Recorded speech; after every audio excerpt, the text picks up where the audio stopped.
I'm Jim Check. It's February 20th and it's a Friday. With me, Ian Burns, our managing editor, and this is the Really Big Show. And we're going to have that members show about an hour after this show to give ourselves a break to get ready for it. So if you're a member, you can also watch it after. You don't have to watch it live. So if you're a member, we're well over 100. I think after yesterday, it's like 120 Thinking Canadian members. So thank you to all of those that have become Thinking Canadian members and supporting independent media and supporting our fight to get truth out to more and more people here in Canada. Our headlines to kick it off. Supreme Court strikes down Donald Trump's global tariff regime. EB hopeful that court decision will help pull BC out of the ditch. Canadians push back on trashing a voter's voice. Liberals to get unfair advantage as nation accountability hangs in the balance. Smith lays out Alberta first referendum. Canada drives businesses south because of red tape. Hey, show me your phone. Why is the concept of energy so hard to grasp? Jolie at Elite's Club, laying out Canada's continued path to nowhere fast. Don't you wish you were there? Canada has slipped? Nope, fell off a cliff. Lots of MOUs, but a deal still elusive. Government to spend money on research on Churchill port. The slow, painful government says a lot of things, but Canadians have enough of the policies that benefit the few at their expense. The slow, grinding wheels of Ottawa. Hey, don't go to Cuba. Air Canada whining. NDP leadership candidate is a New York fanboy of the mayor, obviously. Nestle sells its ice cream in a crushing, painful loss for Canada. Rubio gets call out from Trump. Aliens are here. Are they? Trump says he's a schmuck. He self-described himself as a schmuck. How's that? Iraq, action imminent. Iran. Oh, sorry. We already did the Iraq one, I guess. That was 20 years ago. That one's done. Who cares, right? Now what, Whoopi? And of course, somewhere along the line, there's got to be a fool of the day. But thank you to all the members for sure. And then some feedback. We're always going to share that with you. We share the good and the bad. Yesterday, we shared some bad. Somebody says they love our channel, and then someone says that they like our stuff more and more every time they watch. And this nice one here from America. Love from the US. Love your show. And also, we don't hate Canadians. We know you don't hate us. And this show will not drive fear and hate into anybody. There was a Globe and Mail article. I couldn't believe it. And I didn't put it in because I thought it was just too ludicrous. And basically telling you to get guns, that we're going to do house-to-house fights with the Americans. I'm just like, what is literally wrong? That's the Globe and Mail. That's how much fear they want to drive into your heart. Like, it's a shame you didn't put that in because it's very funny. I mean, you can find it and you can stick it in. It's absolutely ridiculous that that's what the Globe and Mail is putting out to Canadians, that we're going to fight. If you can find it while we're going along here. But we're going to kick it off right away with... It's written by an American. So it's written by Jason Stanley, who is literally a meme because he's such a ridiculous person. But the Globe and Mail decided that he was a serious commentator, even though he is literally one of the best jokes on the internet. Just him. His entire life is comedy. At our expense. Well, we'll kick it off first with Trump. Supreme Court strikes down his tariffs, and that's that decision was 6-3, I believe. You did the story. Maybe I'll let you lead on this. So you just did the story this morning, so go ahead. Well, I mean, it's an extremely long opinion. You know, it's on the Supreme Court's website. You can just have a look at it. It's absolutely enormous, though. So nobody's read it yet, except the Supreme Court justices. They're the only ones who know really what's in there.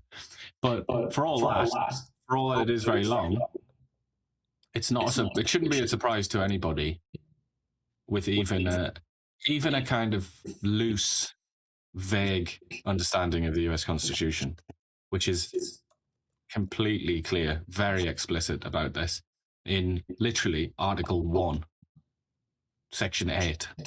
It says Congress has the power to impose levies or tariffs, and it doesn't use the word tariff, but I mean, it's all in there. So, you know, that's basically what these judges have said. Like, yeah, the Constitution, here you go.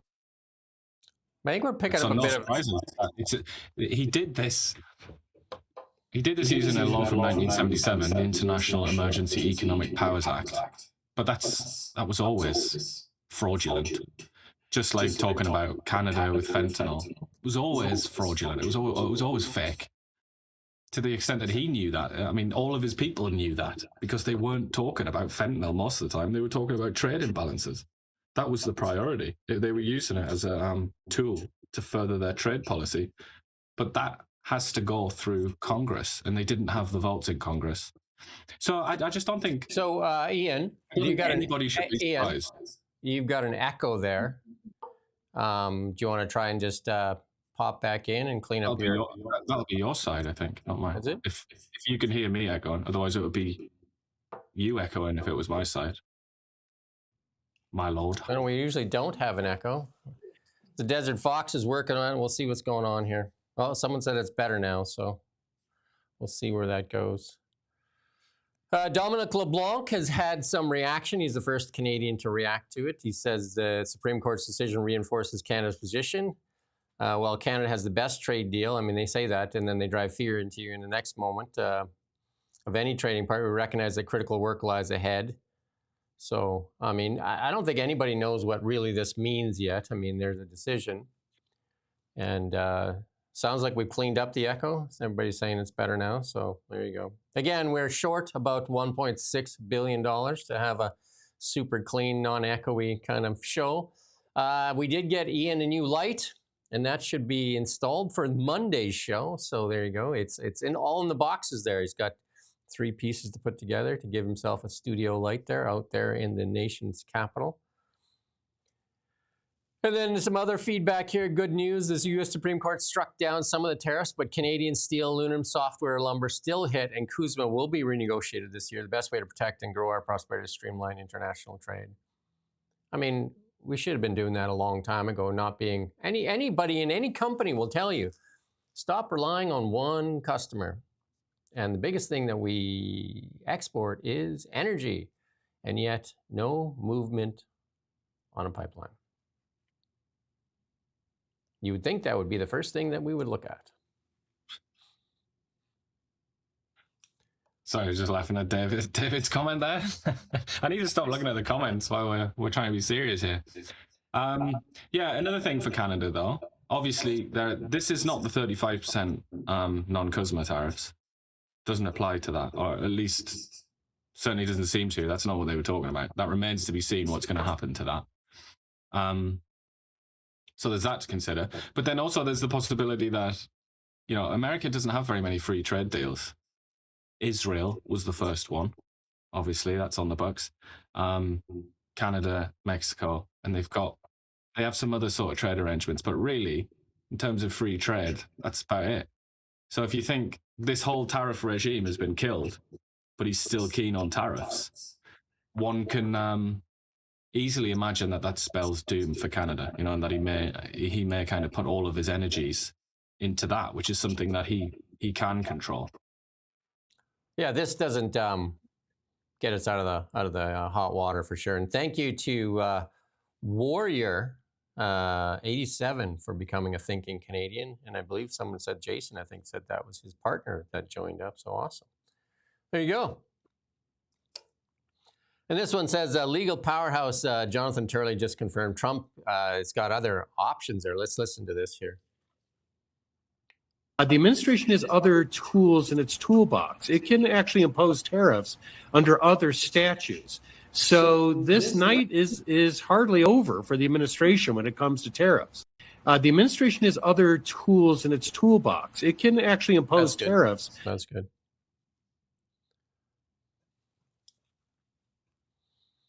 And then there's some other reaction from Justice Brent Kavanaugh, obviously was one of the dissenters, and he had some. He was spitting kind of like fire on his thoughts on the tariffs, and he said Trump was well within his rights. But one of the things they say, if this follows through, it'd be these refunds. What's going to happen? And will they have to give refunds? Nobody knows. This will take a few days to play out for sure. This will take a few days, and I haven't seen reaction from the White House yet. Have you? Trump, not the White House, I haven't seen, but Trump himself has said that it's disgraceful in a comment. You know, like he was doing something else, and it was a sort of off the cuff. But Caroline Levitt has just tweeted now saying that there's going to be a press briefing hosted by Donald Trump at 12:45 ET, which is in 30 minutes or so. So he's going to come out and say, some are saying the most disgraceful ruling of all time. Well, we'll see, and if we can get I mean, enough. you can already guess what he's going to say. You don't even have to watch it, really, do you? I'm not sure what this message means here, but and then Rob Shaw there, David Eby had a reaction as well and says he told the Board of Trade that he's hopeful the Supreme Court ruling will have a positive impact on Canada. Again, nobody really knows what this is really going to mean for Canada in the short term, because again, we do have a lot of stuff under Kuzma already. So, well, that's the big deal for us, isn't it? And like I said, let's hope he doesn't lash out now that this has happened, which was easily foreseeable.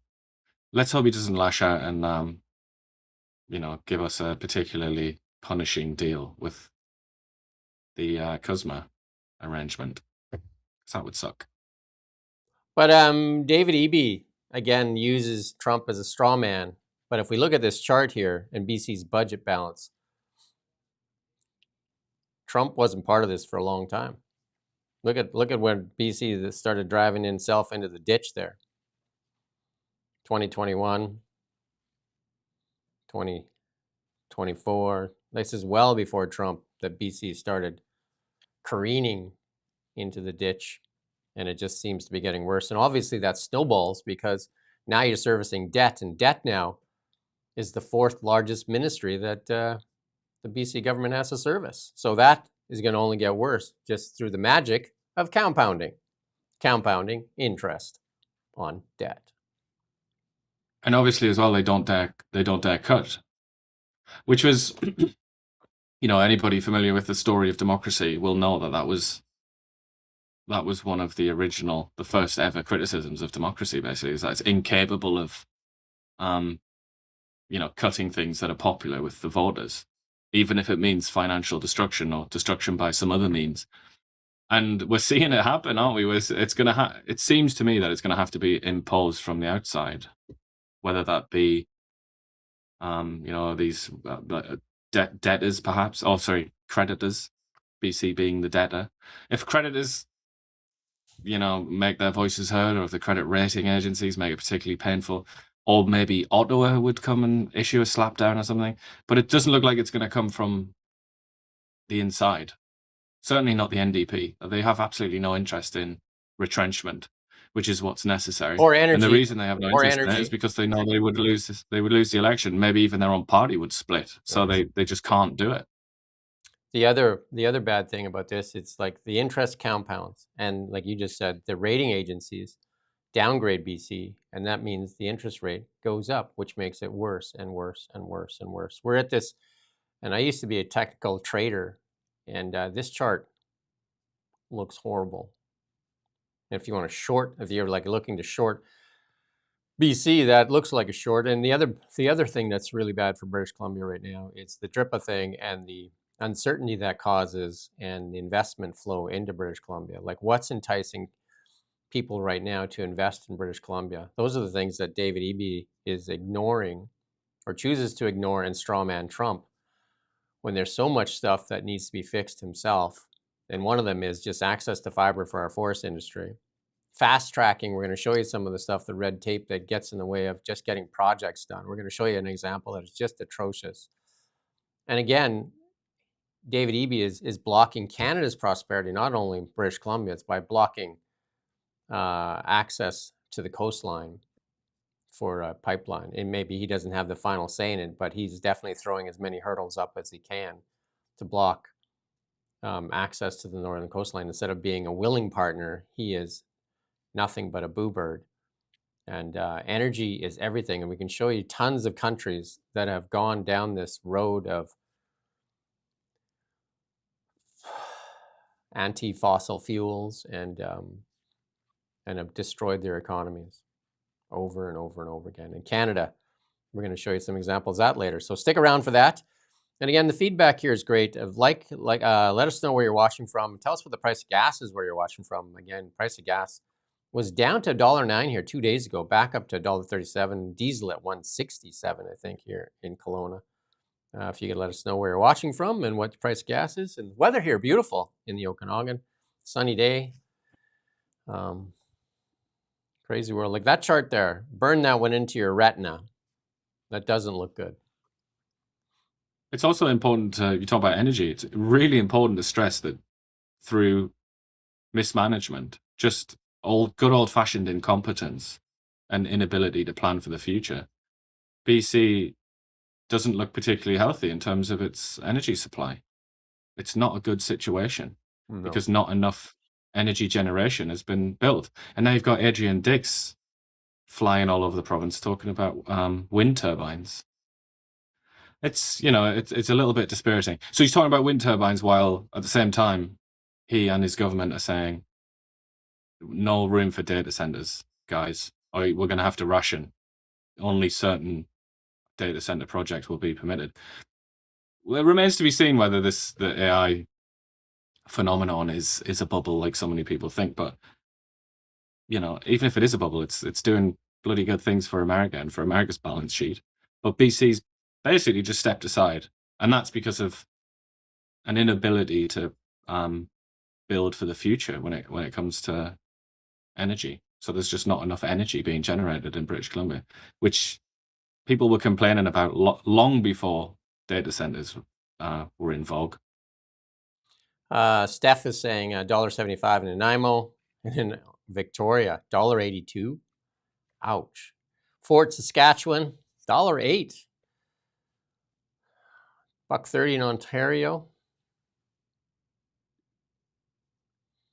And the other one that we've been talking about for the last few days is, does your vote mean anything? And I think some Canadians are really pushing back on this because what's the vote mean? I think somebody on my LinkedIn posted like, well, why don't we just let CBC decide who's going to run the country? Because like, if our vote doesn't mean anything. This is Sandra Kobina there yesterday. She interviewed, she attended an interview with Mike Stubbs and asked about Matt Jean-Roux's decision to cross the floor. And we reached out to Sandra, and we're going to see if we can get her on the show as well. And she said, I couldn't help but think every door I knocked on in Newmarket, Aurora, every volunteer who gave me time and every donor who donated because they believed in the ideas we stood together for. The people of Edmonton Riverbend never elected a Liberal in the riding's history. And again, Matt Jean-Roux decided for 30,000 people that he was going to change the course of this nation. And that's likely what he did. Because this, and we're going to talk about it a bit here later. Matt Jean-Roux not only decided for 30,000 people, but maybe decided the accountability and transparency of this whole nation. And just stick with us for a few minutes, and we'll show you what that means. And the saddest thing of all, for Canadians anyway, is that he wasn't man enough to face the country. He's hiding away like a coward. That's the worst thing. He's issued a statement, for an interview, locked his Twitter account, and made a very, very strange, choreographed, safe, protected appearance with Mark Carney where he didn't say anything. You do something as monumental as that, as significant as that, you got to stand in front of the cameras and face the country, or at least face your constituents, like a man. But he hasn't acted like a man. So you have to ask yourself, they're sealing the vaccine files for 15 years. There's been no answer to the Freedom Convoy, the illegal use of the Emergencies Act. Nobody's answered to that yet. The decriminalization project, nobody's answering to that.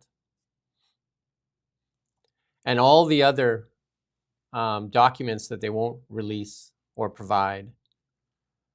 Stephen Guilbeault, the alleged $250 million funneled into his companies.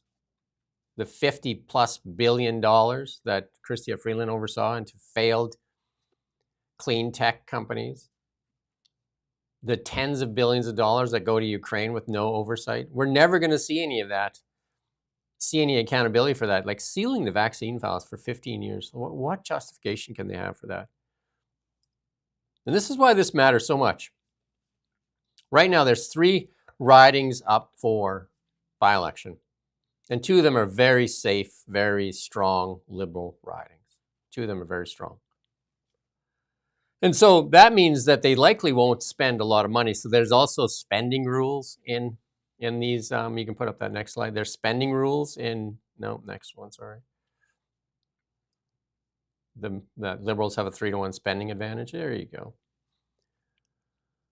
So those ridings, the University, Rosedale, and Scarborough Southwest, like Freeland's and Blair's riding, it's going to be really tough to kind of like Conservatives to win those ridings. And that's the really only option there. It'll be the Conservatives trying to win those ridings because the Bloc doesn't run there. And the NDP is the NDP is, what is the NDP? We're going to see what the NDP is in a minute here. But I was watching CBC, even the CBC and their talking heads don't think very much of the NDP at all. They were chuckling and laughing at how ridiculous they are. That's the CBC. Well, they stuck the knife in. So if you've lost the CBC, you're not doing well.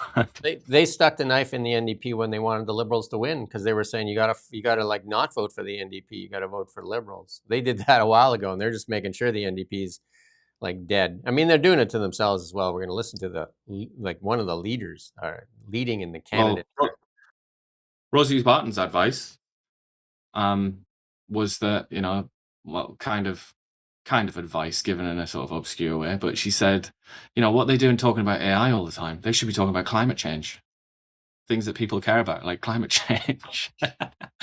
So yeah, get Rosie. They should hire Rosie as their communications director.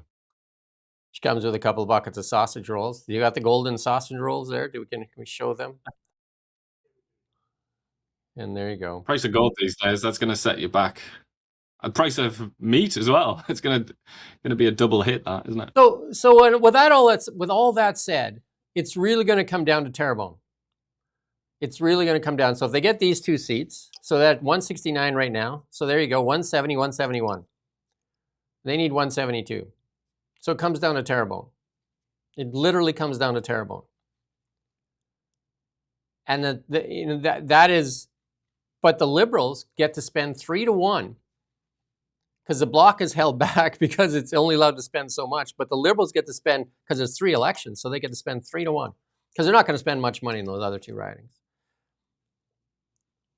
So, it's going to be a huge unfair advantage. So they're going to pour money into it. And plus, the other big advantage they have is they have the CBC and CTV and Global, and they're going to be just running fear porn steady. You're not going to get that here. Well, they got Radio Canada, which they love and prioritize even more than the English side of CBC. So unless you and I can start speaking French in the next few days. Why don't we get AI to do it, to translate us live? If we can get, again, the more you can help us get out there more, see if we can wake people up. But what this means, though, if the Liberals get their majority, like all those things in committee, because right now, the reason that they're having a real tough time and they don't like it, because in committee hearings, they can't get stuff by without getting either the Bloc or the Conservatives to okay stuff. Because remember when the NDP was there? None of the documents got looked at. Everything was just covered up. So if they get a majority, that's it. You will see no transparency and accountability. And as we've said many times, that was, this now, what we have, this is all important, what we're seeing in these committees now. And this slight change in the balance of power, because as we've said a million times, there is no media opposition, there is no media scrutiny. They don't do their job. So it's left all to the political opposition, that being the Conservative Party, because The NDP hasn't really been much of anything for a long time. The Greens, you know, the less said about them, the better. And then the Bloc only ever talk about one issue anyway, that most of the country doesn't give a toss about. So it all comes down to the Conservative Party. And they've been given this opportunity to actually scrutinise the government and hold them to account. And if that's removed, then it's just a clean sweep. There's nothing left. There's no opposition left. It's just a beautiful, clear road for the Liberal Party. Yeah, and we've seen some of the stuff they want to pass. They want to pass bills that restrict your access to the internet, what you can say on the internet, what you can say in public, what you can say, period. And then they want no accountability. They want to give special powers to cabinet ministers so they can excuse companies even from breaking ethics violations, anything other than criminal law. So, a lot of financial SEC regulations and all that kind of stuff would all be just kind of like, why would they need all that? And this is important. They would have no, because they already have the media they allow to have access to them. And if they get this, I don't know what to say.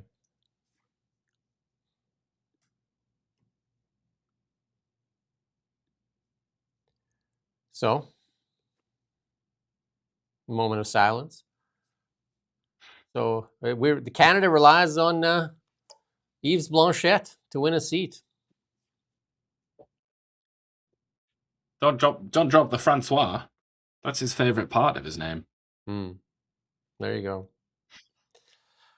Danielle Smith. We're going to play a small clip here and we'll kind of summarize it. Danielle Smith, though, laying out a referendum. At least she has the courage to lay it out as a referendum instead of like trying to just jam stuff through. She lays out a referendum and asks and puts a law to Albertans. Let's play a small clip here from Danielle Smith here. Just go past that if you can, just into when she starts talking there. There you go. Good evening, my fellow Albertans. With the new budget approaching and a shifting geopolitical landscape, I wanted to take some time to speak with you about how your provincial government plans to navigate these challenges while ensuring Alberta continues to prosper. I'd like to start with the good news. The Alberta economy is once again booming. We are leading the entire country in virtually every economic category, from job growth to investment to GDP to wages. The Energy Agreement, or MOU, signed with Ottawa last year, has eliminated both the destructive oil and gas production cap and the net zero power regulations. These two victories alone have had an immediate supercharging effect on our economy. In just the last few weeks, we have had tens of billions in new projects announced, including several new AI data centers, the expansion of TMX and other pipelines headed west and south, and a final investment decision by Dow Chemicals on their multi-billion-dollar plastics facility. And that's just the start. In the coming year, we expect tens of billions in data center and power generation announcements, oil production facility expansions, and approval from the federal government for a 1 million barrel a day pipeline to our west coast bound for Asian markets. These investments will create a massive number of new jobs for Albertans and will prime the pump, so to speak, for more investments in all sectors of the economy, from agriculture to tech to tourism to aviation and everything in between. That's good. You can go watch that full clip. It's about 13 minutes yourself. A lot of people saying, is that AI, Danielle Smith? She's probably got better filters than Ian and I, that's for sure. Good lighting, all kinds of stuff. They got a bigger budget than we do here on the Really Big Show. We're going to do a members only video today, as promised, and that'll happen about an hour after this show ends, so we can prep for that. Ian and I will do that for our first one. It'll probably be like a 15 to 20 minute one where we introduce what we're going to offer to members only. But Danielle Smith put in the referendum, and I'm going to try and go through this quickly. In that referendum, and one of the biggest points they really want to talk about is immigration. And this is something that's hurt all provinces, is massive immigration that was done through the Trudeau Liberals. It's hurt access to healthcare, housing, it drove inflation, high unemployment for our youth. And she's asking, do you support the government of Alberta taking increased control over immigration? And then at first I thought, how are they going to do that? Because there's obviously no border. But what they're going to do with that is basically restrict access to their healthcare and that, and supports, right? Do you support the government of Alberta introducing a law mandating only Canadian citizens and residents have a priority on new employment opportunities. So that's like hiring Albertans first kind of thing. And then a lot of it has to do with accessing their provincially funded social programs, the use of healthcare and education systems, and then access to voting. You would think that would be the case anyway. Do you support the government of Alberta introducing a law requiring individuals provide proof of citizenship? I thought that was already the deal, to vote in Alberta's provincial elections. And then some of the other ones there have provincial governments and not federal governments select the justices appointed to the provincial's King's Bench, which makes sense, right? That makes sense. Why would the feds be promoting provincial judges? And this one here, I think a lot of people could get behind because it seems to be a waste of our money. Abolish the unelected federal Senate. Like, that one should be a referendum for the nation. Wasn't that senator just came out? What's that? It's another example of the entrenched unfairness as well in the federal system, because it, as is true of almost every institution in Canada, the law is written in such a way as to privilege Quebec, so they get a certain amount of Senate seats. They also get it's also written that they get a certain amount of House of Commons seats, which just makes a complete mockery of democracy right off the bat. But they also get a third of all Supreme Court justices for some reason. Just Quebec gets them. I mean, it's just, the system is so laughably unfair and in the direction of Quebec to privilege Quebec. And it's often at the expense, as just look at a map of senators where they're from. A map of Canadian senators. Just have a look at that. It's like Alberta looks at that and just thinks, what? We get 6 senators. Quebec gets 24. Newfoundland and Labrador get 6 senators as well. Like, what? It doesn't make any sense. It's completely, I mean, it's not democracy or even close to it. It's not even pretending to be democracy. And then plus, so I can understand they're not even elected. Get rid of that. The other part of that, they're just appointed. They're not even elected. So you're appointing these, this stacked Senate here. And then number 8, allow provinces to opt out of federal programs that intrude on provincial jurisdiction, healthcare, education, social services. And then better protect provincial rights from federal interference by giving provinces laws dealing with provincial and shared areas of constitutional jurisdiction or priority over federal laws when provincial laws and federal laws conflict. I mean, and plus they're also going to have the referendum on separation. So maybe this is her trying to tame that beast to say we can get all that without opening that can. What happened, as I often tell people, I mean, it's not quite true in this case to say I'm from the future and talk about Britain, because this kind of thing has happened before with Quebec. So you're even more from the future, aren't you? You know exactly how this goes. But in Britain, what they did with Scotland, I don't know if anybody can remember, 2014, the Scots had an independence referendum. What the British government did is they went and just unilaterally gave the Scottish, because Scotland is like a country within the United Kingdom, they gave them immense powers, what they called devolution max. So it was like maximum sort of federal independence kind of thing, provincial independence, you'd say. And that helped to save the referendum for the government, and that helped get the no vote.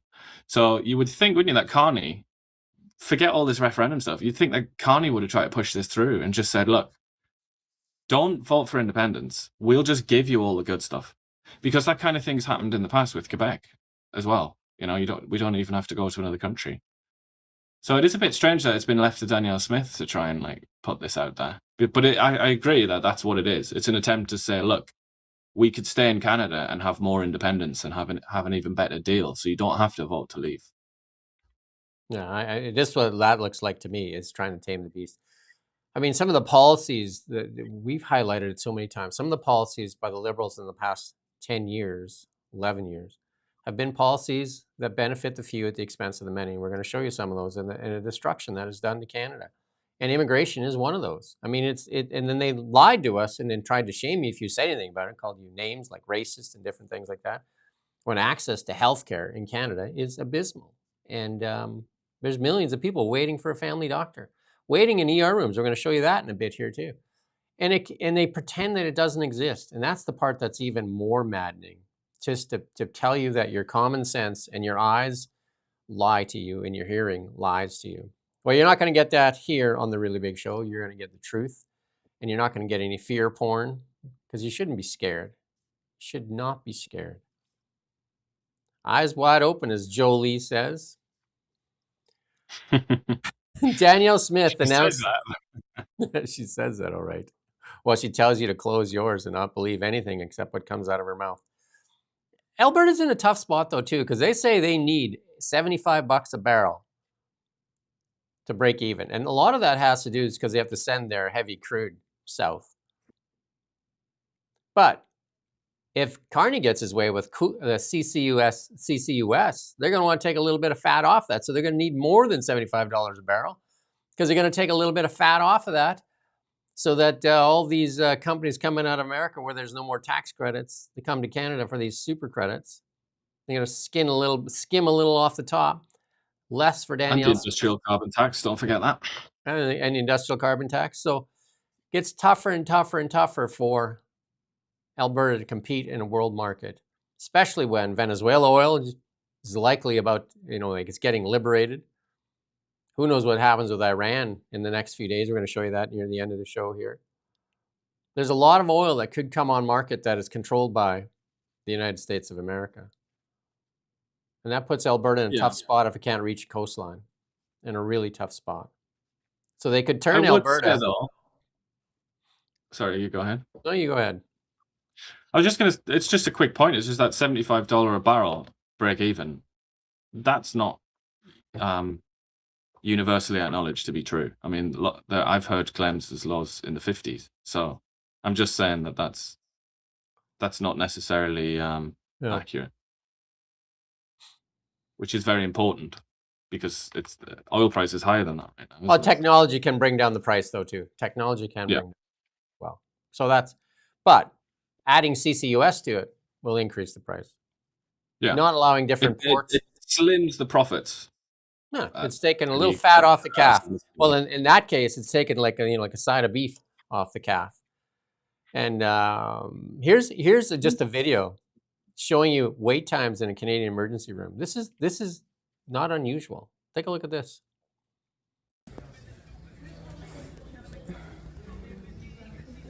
They're going to show you the screen here in a second as they zoom in. I don't know if you can see it there. There you go. 15 hours to... there you go. 15 hours. Seen similar before. Exactly the same setup. I've been sat there and I've given up. And then, as I've mentioned a couple of times, and I'm pretty sure I broke my ankle a few months ago, I just didn't go. And I'm sat here still with a bad ankle. Probably, I mean, I'm not recommending anybody does that. It's very stupid of me to have done that. But I just do you really want to sit there for 15 hours in the worst place on earth? Well, you can watch an old cowboy movie with Clint Eastwood. You can put a belt in your mouth, bite down on it, shot of whiskey. What's that? Shot of whiskey. You watch 5 Eastwood movies and just get somebody to pull on it. All right, I thought you were talking about watch the movies to make this tolerable while you wait. No, you can do that. They come over and say that's not appropriate. Take a shot of whiskey, bite down on a belt, and get somebody to pull on your leg. Because that might be less painful than waiting for 15 hours. And it could change into more, because if there's an emergency, then obviously if you're classed as, like a low priority, you could be sitting there for a long time. And the chances are you will be a low priority. Always seems to be the case. Well, and then this is what I've been saying for a long time. This is absolutely the case in British Columbia, or the case in Canada. And this is the food professor. The good news is the food professors, we've got an interview scheduled. We're getting him on the show, on the Really Big Show. The food professor will be on with us. I think it's March 2nd, actually. He's going to be on with us. We're going to get the food professor. Got some questions for him. But he said he met with the CEO of a great Canadian food company. He just kind of says there's 60 employees, double-digit growth. And then he's been waiting for approval in Canada for his food products 15 months. 15 months. When he went to the States, got approval in 4 weeks. That hurts. That was like, I felt like I just got a spear in the stomach there. Just like, You wonder why capital flees Canada. You wonder why. So the same guy, he's just like, I can't do it. I can't do it. And I've talked to so many people. I talked to a lot of businesses. I'm a CPA. I talked to a lot of businesses. And I've talked to a lot of lawyers. And a lot of people are talking about how to get to the US. There's E2 visas, different things. We're doing it to ourselves. We're literally doing this to ourselves. Literally self-inflicted, like self-inflicted punishment. And the CBC does nothing to hold this Liberal government to account. 11 years now of just bureaucracy and these people making, some of them, we showed you yesterday, the CEO of the bank making almost $1 million a year of the Canada Infrastructure Bank that barely does anything, and then has given $1 billion to a Chinese company, that works actually as part of the CCP, giving them money to build ferries that BC, because we don't want to use Canadian aluminum, steel, or employees here, where they can have no industrial carbon tax, human rights violations, and use inferior steel and aluminum. Yet he still gets his $1 million salary plus the expenses. You don't even want to talk about the expenses. But look at this. Look at this, and just look at this, and just ask yourself how we can continue to self-inflict punishment. Even Mark Carney took Brookfield to the United States. He signed the bottom of the letter. First, he denied that he did it. Then they showed him the signature on the bottom of the letter. And then he said, let's move on. And people did. This is like, you need to burn this one into your retina as well. The same guy. He just went to the US. He got approval in 40 states, 4 weeks. And what's one of Trump's biggest things? So what he says, I'll get you approval. You bring the cash money, and I'll get you approval. And I watched the leading indicators. And one of the leading indicators is John Deere. John Deere seeing big orders, John Deere stock going up. Why is that a leading indicator? Because it's equipment used for construction. So those are leading indicators. Watch those stocks, John Deere, Caterpillar, stuff like that, but they're used for construction. Watch those leading indicators. We do this to ourselves. 2-2 game. Who's Dragon Fighter? 2-2 game. That obviously is Canada and Finland. yeah. We've got a little bit on the hockey game later. 2-2. That's not good. Here's the food professor. Like I said, he's going to be on the show here March 2nd. We're going to watch this here, this little clip, just a little bit of the food professor talking about the food inflation, which came in a lot higher than he anticipated. With the new Stats Canada inflation numbers that show food prices continue to soar in Canada, Atlantic Canada in particular. Joining us to talk about this is Sylvain Charlebois. He, of course, is the head of the Dalhousie University Agri-Food Lab and visiting professor at McGill University. We've reached him here at home. Nice to see you. Nice to see you as well, Todd.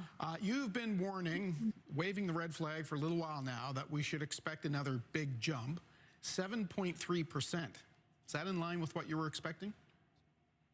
Actually, we were expecting less. We were expecting higher than last month. So last month we were at 6.2. We were expecting a 6.5 maybe, but at 7.3, it's really high, and especially for the Atlantic provinces. On average, Atlantic provinces are anywhere between 9.2% to 10.1%. So clearly, our region is being hit hard by higher food inflation rates for sure. That's good, yeah. They must shop at the same glasses store. I got to get those glasses. Ty as well. He's very interestingly dressed, isn't he? The sad part is that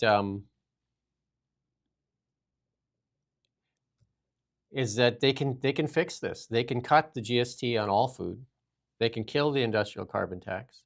They can kill the food packaging tax, and they can get rid of the clean fuel regulations. All those things they could do just with a stroke of a pen if they really cared about Canadians.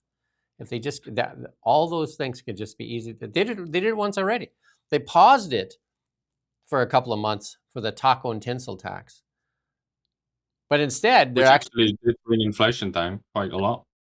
And they're actually going to increase taxes here come April 1. You know, like the day that they think of what they think of you. On April Fool's Day, they're going to increase the taxes. But it's not just that. I mean, that stuff's very easy, isn't it? Like, literally, that could be done in 5 minutes. Mark Carney could do his little Trump-style fake executive order photo opportunity. He could do all that and yeah, get rid of a lot of good stuff there. And that would make things a bit cheaper. But what he could also do is focus on things that Sylvain Charbois talks about, things like transport networks. Just put the whole weight of the federal government behind improving east-west transport. You'd think that would have been part of the elbows up agenda, wouldn't you? To really have a good go and make it a lot easier to get products around the country, but it doesn't really seem to be a priority. Somebody said they bought a church in Alabama. You got room for more? So you bought a church in Alabama, Sweet Home Alabama. It says, Sweet Home Alabama, Lord, I'm coming home to you. Wow. How much was the church in Alabama? I've been to Alabama. Cool place. I've been to an Alabama concert. I went to, how do you say it? Tuskegee? Is that the name? There's a Tuskegee. There's a museum there about, the black pilots who trained because it was still during Jim Crow. Quite interesting. Mark Carney says he's going to stop people claiming asylum after facing criminal charges like extortion. Let's listen to this little clip here. Our immigration laws and our borders laws, basically ending the fraudulent use of asylum seeking by criminals to drag out processes and to avoid justice, in effect. A series of tightening there. Those measures are now in the Senate. Again, we need to see them passed. I want to highlight a very important bill that needs to move, which is Bill C-2, which is another series of border measures. But one of the core things that it includes is something called lawful access. Now, lawful access is through the courts, getting a warrant, but being able to access messaging between suspected criminals. And these individuals know from their investigations, from their prosecutions, that what we see in extortion is very often through private messaging services. That's the mechanism to terrorize our population.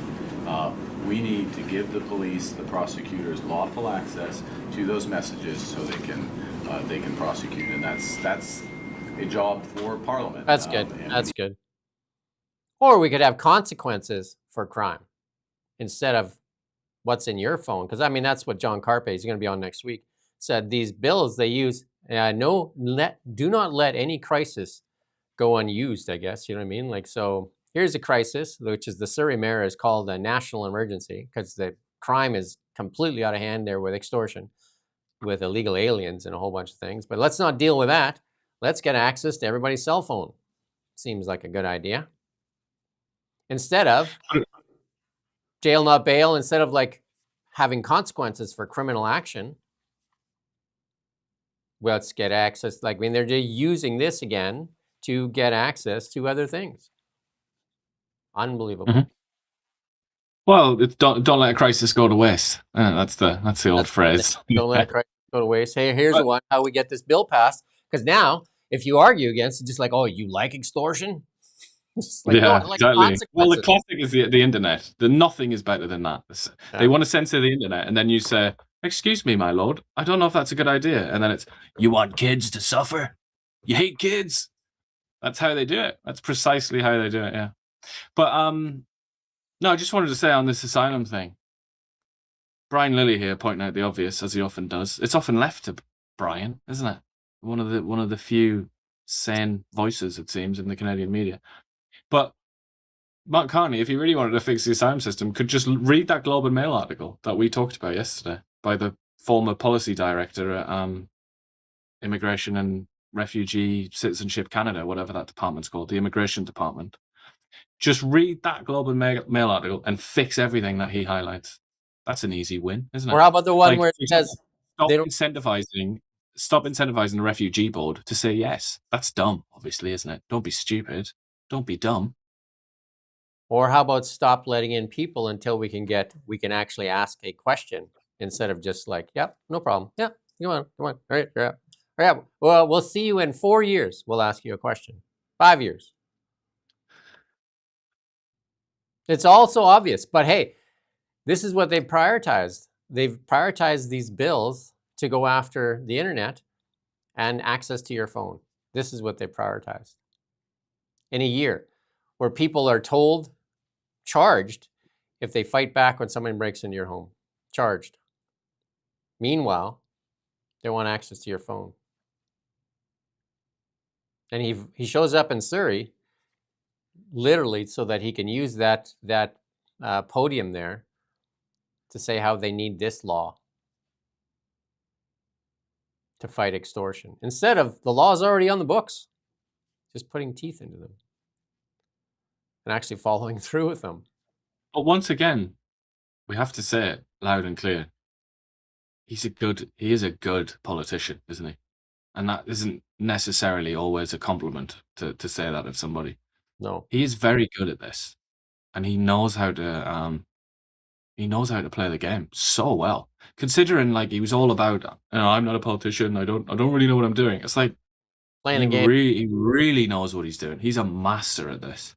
Yeah. And to the extent that Pierre Poilievre, do you remember when Carney first emerged on the scene and we were talking about it and we were saying, as many others were, we were saying, I'm not sure that he's going to be able to handle Poilievre because Poilievre's like a real old hand at this.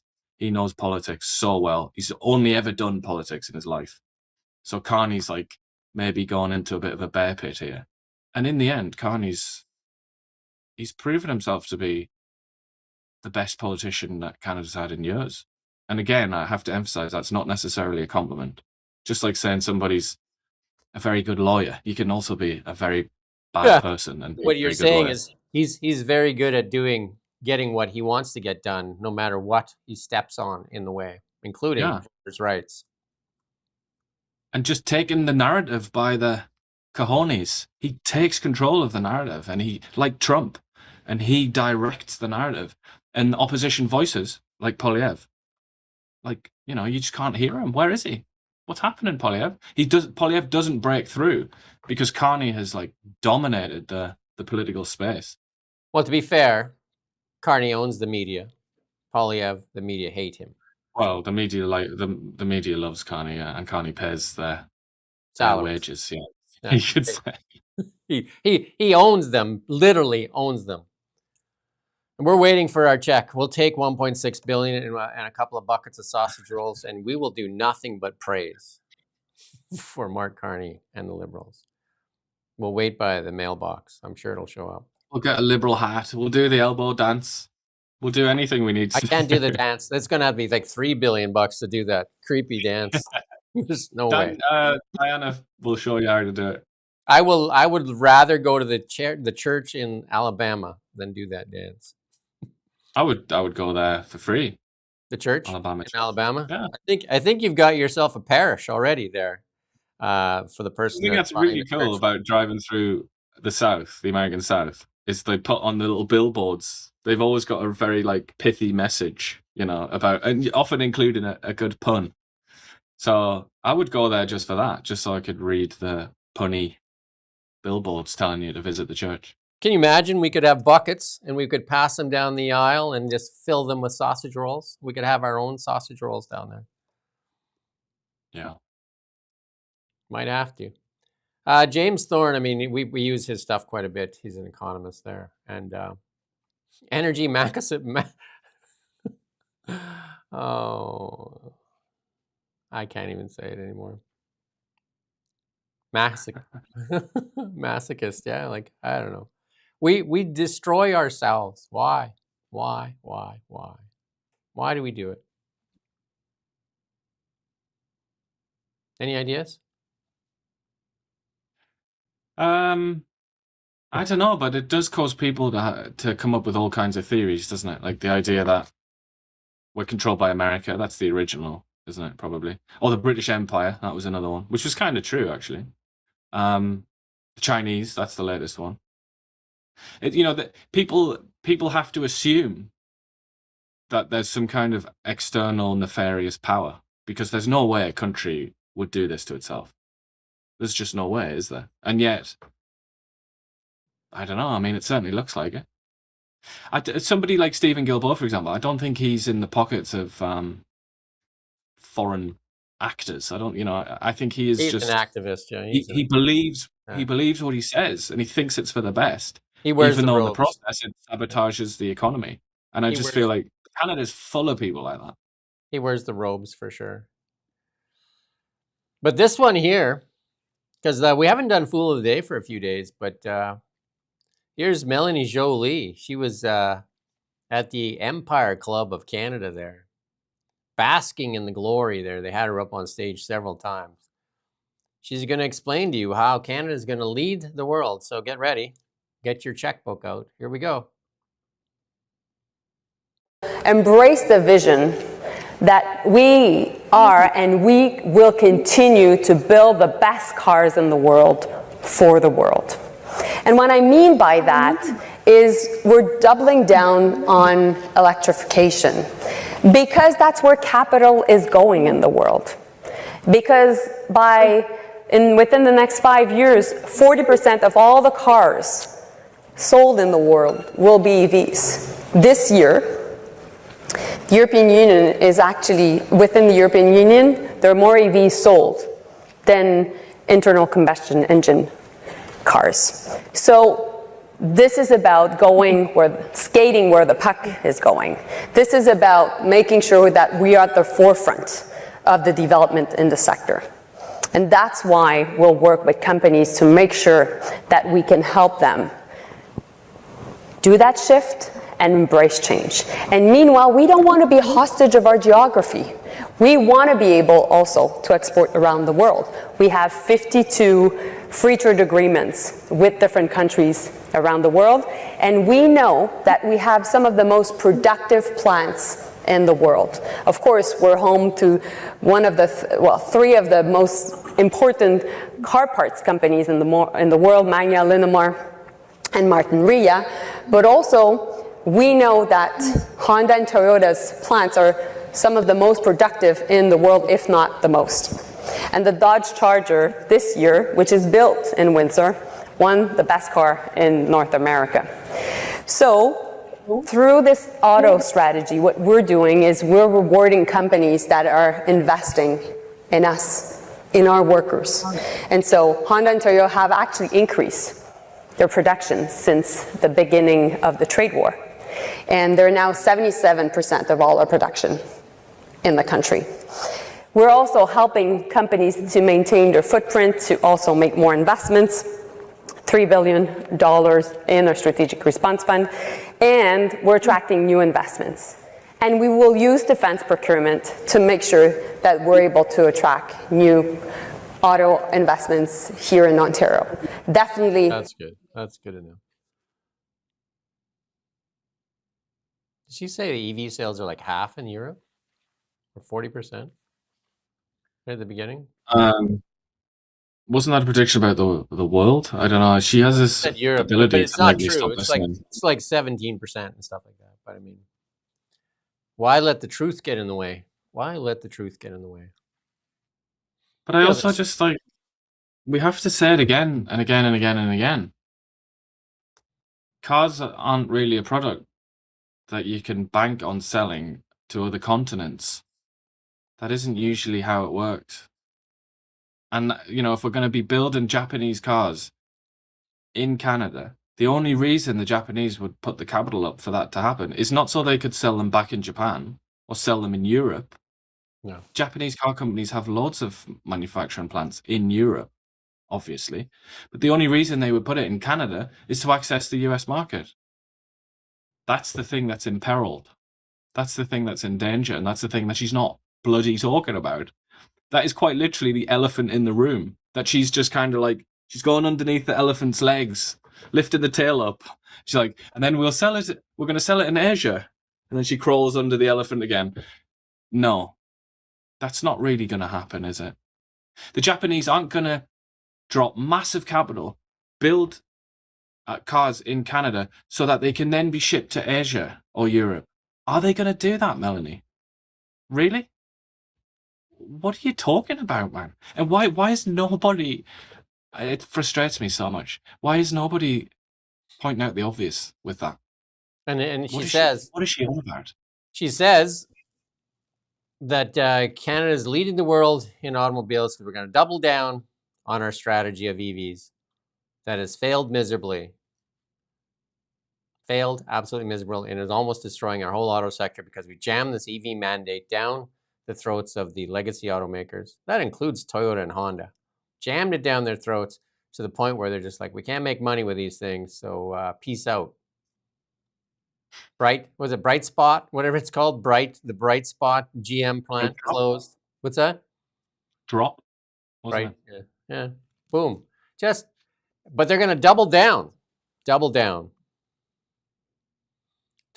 then the only EV maker, again, let's say this over and over again, the only EV maker in the world to make money selling EVs, Tesla. And they don't even know Tesla exists. But there's Tesla, love it or hate it, that's the success of the Model. So Tesla's dropping the Model S and the Model X in the spring here. That'll be, if you want an S or an X, better go get yourself one. We have one in our family. My wife drives an S. Beautiful car. Is that the kind of like Lexus type thing? Is that like luxury sort of sedan? I mean, they're all the same inside. They're minimalist. Like, I mean, they're not like, if you're looking for like luxury, like, you know, like the old BMW or like Mercedes luxury, or it's not Teslas. Like Teslas are very minimalist inside. They're all minimalist. But they do drive themselves, which is quite a bonus. Yeah, minimalist. So they're dropping the S and the X. They're dropping the S and the X, not because they're terrible cars. They're dropping them because they're going to turn that production lines into Optimus, a robot coming near you. But hey, one of the other things Jolie said was wild is like they're going to use defense procurement to build EVs. What? Sounds like EV tanks. Is that what the Chinese? Because they won't allow them. Is it going to be Chinese military EVs? Is that the deal? Like I don't even know. Jolie, obviously they were pouring the refreshments at the Empire Club there. It was a pretty fancy thing. She didn't put it on X. She did put it on her Instagram and her Facebook. Different audience there. She uses Facebook. She gets to put her stuff on Facebook. We don't get to put our stuff on Facebook. So we ask that you put this live on Facebook. We can't access our Facebook that we earned serving our community for well over a decade and a half. We can't access our Facebook because the Liberal government has decided that it needs to choke off independent media, because independent media outlets like ourselves continue to share things that they don't like. Whereas government-funded media is more of a cheerleader. They don't ask the hard questions. They don't seem interested in them. But the auto sales in Canada continue to fall, although Jolie says we're going to double down on a terrible strategy. Car sales are off about 4.6.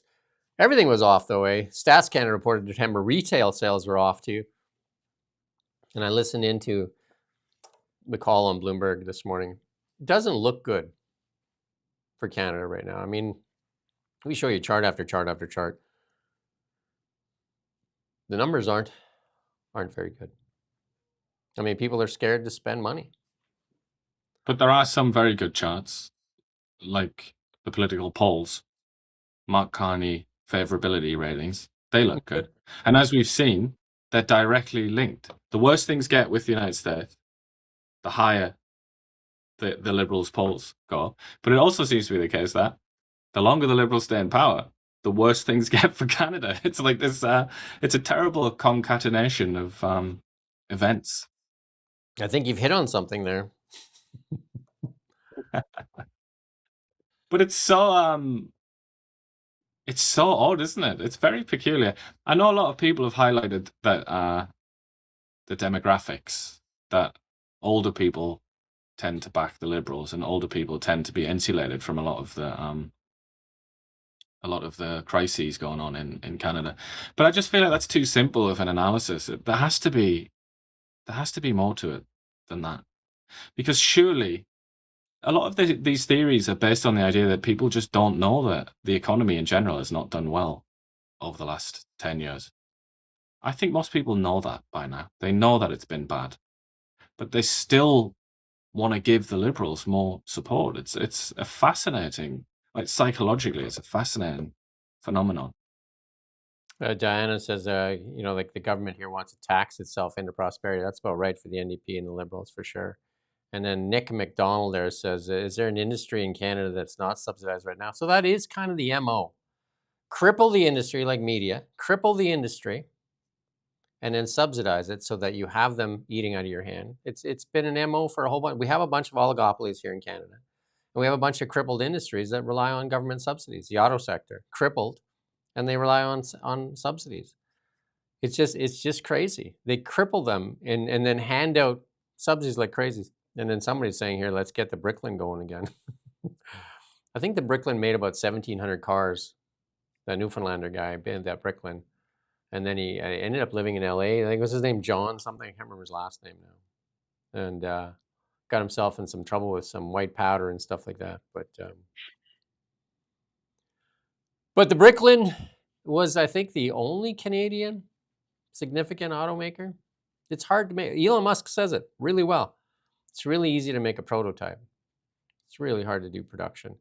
Remember, Evan Solomon was at that university there where they spent $5 million to make a prototype. And he said, we're going to be building these cars. And they need another $20 million to make another 5 or something. Just like a clown show over 5 years. And we're leading. We're leading. The U.S. International Trade Commission launched an investigation under Kuzma into the rules of origin regulations governing auto trade. The commission says it will look at the impact of the U.S. economy, effect of the U.S. competitiveness, and relevancy considering recent technology changes.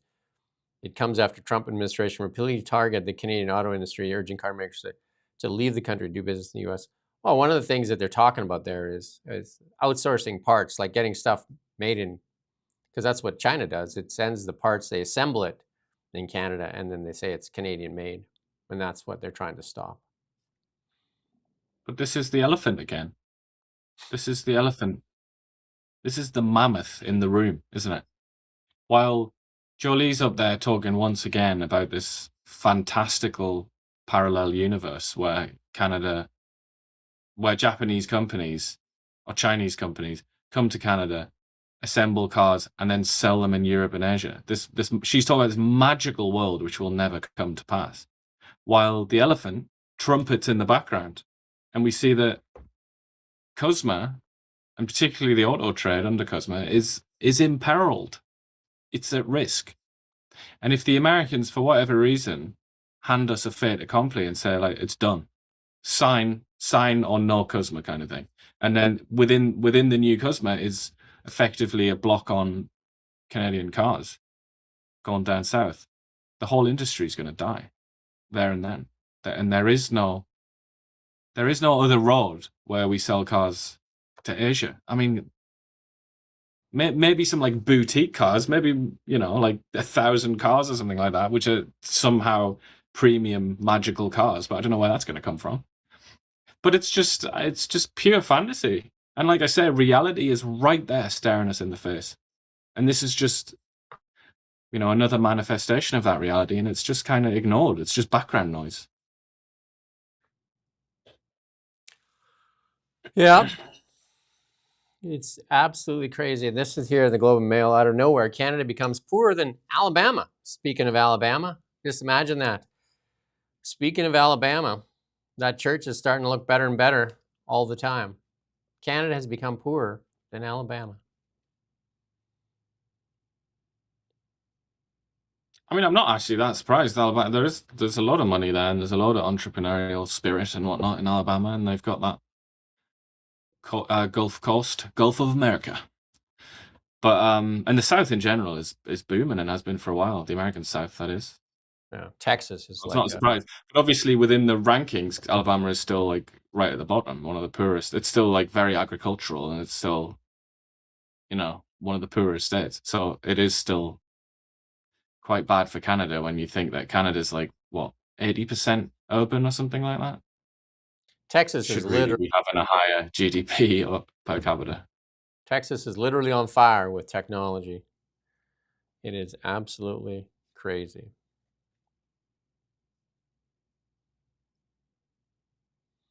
And then you put this in, so I'm going to let you take the lead on Jason Stanley here. So you're more familiar with him, but I mean, I thought this was just crazy and how to drive fear into the hearts and minds of Canadians.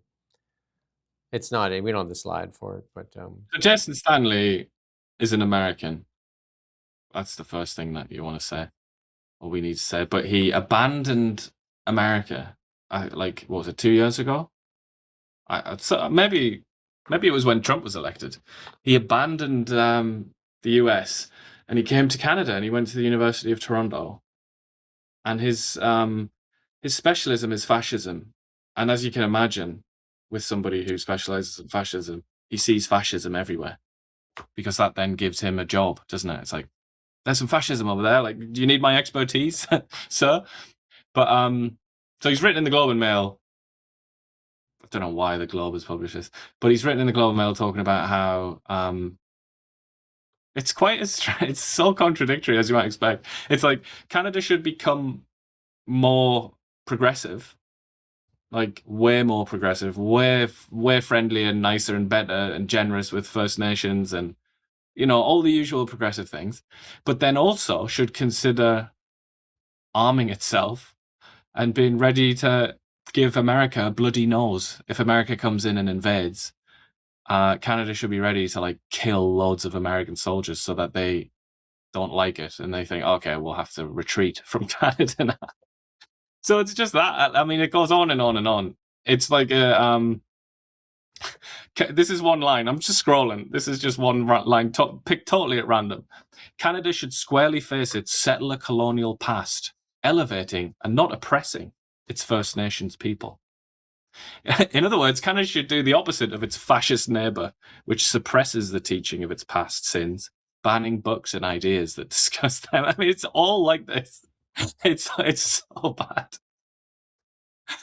It's and the Globe and Mail decided to so publish funny, it, though. and the Globe and Mail then it feeds it to the cuckoos that believe that to drive fear in the hearts and in the mind of Canadians. I'm going to tell you, America's not coming to invade Canada. It's not coming. It's not coming. Why would they? And if it did, you wouldn't know about it. You wouldn't be able to resist it. So it doesn't really hiding in a house with a shotgun isn't going to scare the Americans, I don't think. But another thing that I have to mention, who buys this? Who literally buys this? Who sits around and talks about this like it's a real thing? Like, and most of the people that sit around and talk about this likely couldn't fight their way out of a wet paper bag, and maybe I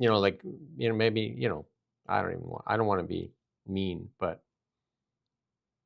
come on, you gotta be smarter. You gotta be smarter than that. Jason Stanley is the smartest guy in the world, man. If you're wondering why he became a meme, it's because he used to write on the old Twitter. I think he's probably abandoned X nowadays. But on the old Twitter, he wrote some like just so pathetic, so pitiable, but so arrogant that it made it so funny. These tweets, a series of tweets where he's saying, if my work, bear in mind nobody's ever heard of Jason Stanley other than that he's a meme. He said, if my work is not read in 200 years, I will consider myself to have been a failure. And he was writing tweets like that. And he was saying things about like, I don't just want to be your run-of-the-mill Ivy League professor and things. It's just so deluded. But anyway, with that bit of background, listen to one of his other arguments is Canada should go big on immigration, infinity immigration. He says, to defend against a fascist invasion, economically and militarily, it helps to have a large population. So that means that we can resist America. And he says, encouraging immigration is also a good way for Canada to flex soft power, drawing a clear distinction between it and its fascist, xenophobic, and white supremacist neighbor. I know, seriously though, you've got to. I could read any line at random and it would be that good. You have to read this. It's so good. Don't read that stuff. Like, I mean, it's just nonsense. just Well, absolutely. you know, if you want to have a laugh, do it. If you want to feel like you're really smart and sane, and you know that you're getting things right in your mind, then read this. That's what you're going to feel like afterwards. Don't watch the CBC. Don't watch CTV. Don't read this nonsense. Don't read the Globe and Mail. All they want to do is cause you to live in fear so they can control you. And the Liberals want the same thing because that's how they get their popularity, is all on fear. There's nothing to fear. And if there was, I mean, but the outside chance, the 0.000, I don't know how many zeros you need, that the Americans are coming to invade us, there ain't nothing you're going to do about it. It's just ridiculous. So stop with the nonsense. Stop puffing up your chest. Go get help if you believe this stuff. Go get some help. Come watch this show for a couple of weeks, then you'll feel better. Stop watching CBC. Stop watching fear porn. Stop being manipulated. Just stop. Canada, the Olympic men's hockey team, has won at minimum a silver because they're advancing to the gold medal game. So at minimum, they won a silver medal. That's why I always looked at it when I coached, is when the girls went in crossover, because I coached for like 10, 11 years and won quite a few championships, is when you win the crossover game, you say you've won silver. Now let's go get the gold. Because you know when you win silver, like the final moment you win silver, it's the worst medal to win. And I used to pick them up out of the shower after the girls left the change room because they wouldn't take them. Because when you win silver, you actually lost gold. That's what usually the mentality is. You lost gold. When you win bronze in a crossover, like if you don't make the consolation game, you win bronze. You actually do better. I remember that when you win a bronze medal, people feel a lot better because you go home a winner, but you lose silver when you get the silver medal. And that's the tough thing. You lose silver. That's why there's tears on the bench. And we're going to show you that with the Canadian women's hockey team. It's a tough one because you actually lose gold, but you win silver, you win bronze, you win gold. Just a thing in sports. Just a thing in sports. Canada could sign a deal with India, they say. Could sign a deal within a year. How many MOUs? Did Carney say yesterday how many deals he's done when he was talking to Matt Jeanerou there, saying all those deals he signed? All those MOUs? All those MOUs? Canada could agree on a comprehensive deal with India. I mean, India's a tough country to get a deal with. You can get a deal with India, as the European Union showed, but you've got to make some pretty mega concessions. Yeah. And a lot of those concessions will relate to people. Our good old friend, Jason Stanley's good friend, Infinity Migration. Yeah. Open the door. Open the door. Because India has a surplus, particularly of young men. I'm just seeing Donald Trump's just popping. He's just arrived now. I don't know if we want to have a little peeky poo at him there, but that's the link if we do. Oh, is he about to speak? Is he about to speak? He's quite late as well, so I guess something's been decided. So if we can go live to that, we can go there and just see what he has to say. What's that? I thought Ian said he put the link in there. It's here. It's above the polar bear. Yeah. Above the polar bear. More on that later. For not having the courage to do what's right for our country. I'd like to thank and congratulate Justices Thomas, Alito, and Kavanaugh for their strength and wisdom and love of our country, which is right now very proud of those justices. When you read the dissenting opinions, there's no way that anyone can argue against them. There's no way.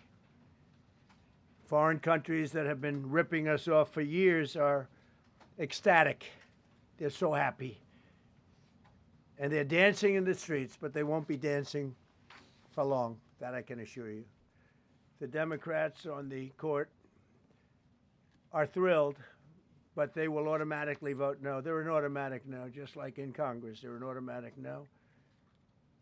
They're against anything that makes America strong, healthy, and great again. They also are a, frankly, disgrace to our nation, those justices. They're an automatic no, no matter how good a case you have. It's a no. But you can't knock their loyalty. It's one thing you can do with some of our people. Others think they're being politically correct, which has happened before far too often with certain members of this court, and it's happened so often with this court. What a shame. Having to do with voting in particular, when in fact they're just being fools and lapdogs for the rhinos and the radical left Democrats, and not that this should have anything at all to do with it. They're very unpatriotic and disloyal to our Constitution. It's my opinion that the court has been swayed by foreign interests and a political movement that is far smaller than people would ever think. It's a small movement. I won by millions of votes. We won in a landslide. With all the cheating that went on, there was a lot of it, but we still won in a landslide. Too big to rig. But these people are obnoxious, ignorant, and loud. They're very loud. And I think certain justices are afraid of that. They don't want to do the right thing. They're afraid of it. This was an important case to me, more as a symbol of economic national security, and also, I would say, just for our country itself, so important, because we're doing so well as a country. We've never done so well. The good news is that there are methods, practices, statutes, and authorities, as recognized by the entire court in this terrible decision, and also as recognized by Congress, which they refer to, that are even stronger than the IEEPA tariffs available to me as President of the United States. And in actuality, I was very modest in my ask of other countries and businesses because I wanted to do, and it's very important, I wanted to be very well behaved because I wanted to do anything, I didn't want to do anything that would affect the decision of the court, because I understand the court. I understand how they are very easily swayed. I want to be a good boy. I have very effectively utilized tariffs over the past year to make America great again. Our stock market has just recently broken 50,000 on the Dow, and simultaneously, and even more amazingly, broken 7,000 on the S&P, two numbers that everybody thought upon our landslide election victory could not be attained. Think of that. Nobody. We had a dream. We had a dream, didn't we, that he would be concise. But alas, it's like Yeah, maybe we'll the cut stock back. market. I'm saying the stock market. Is, We'll cut back if he actually comes down to what his reaction is going to Yeah. be.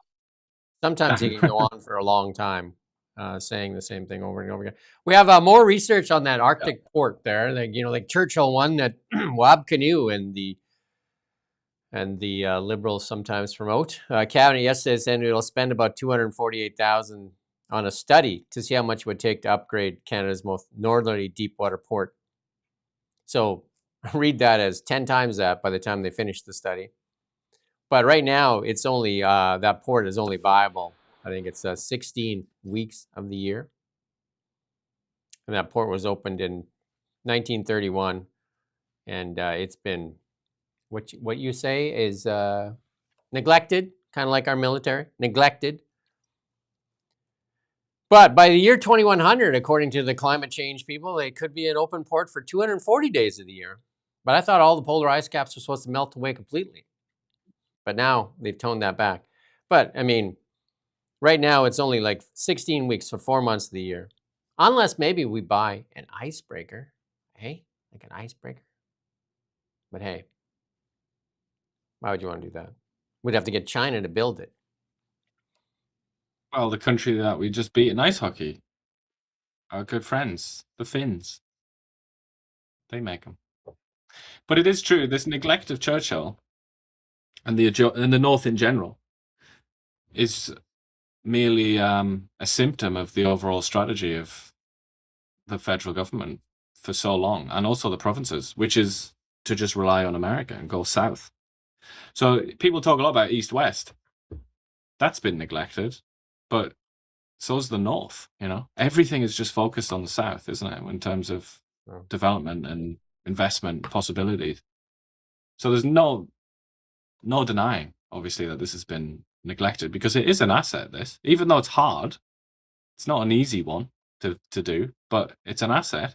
And you look at the Russians, that's what happens when you don't have a choice, really, as the Russians don't. They've really developed their Arctic ports. And that's one of the reasons now why there's so much pressure for us to do the same.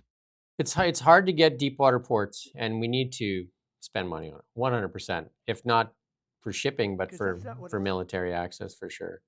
And we definitely need nuclear icebreakers, not the regular diesel ones. And we won't do that, though. And the only time CBC would go to Churchill is to do videos of emancipated polar bears, and then, get somebody to stand in front of it and talk about climate change. But polar bears doing all right, aren't they, as well? That's a bit of a scandal. You're not supposed to say that, but they're actually doing okay, polar bears. That guy looks like he's had a few too many seals. Yeah. But the new defense agency will allow, this is from our own Kelowna Stephen Fuhr, who won't talk to us, won't answer an email.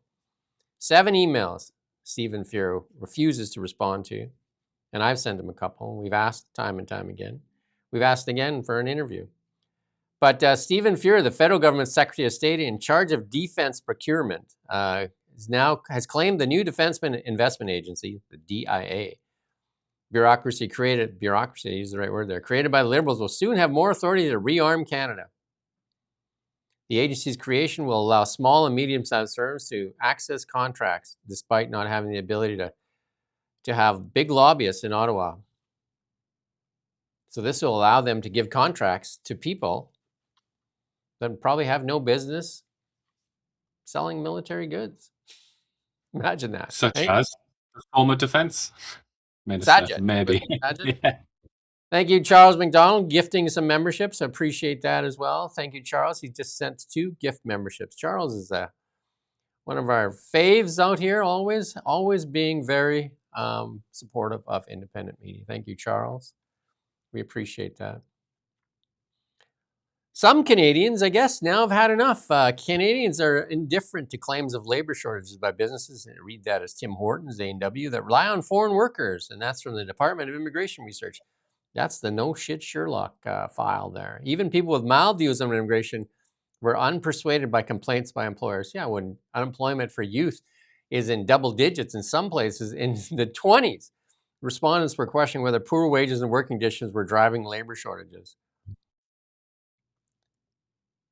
Why should the Canadian public subsidize Tim Hortons' need to pay shitty wages to their employees and use basically slave labor?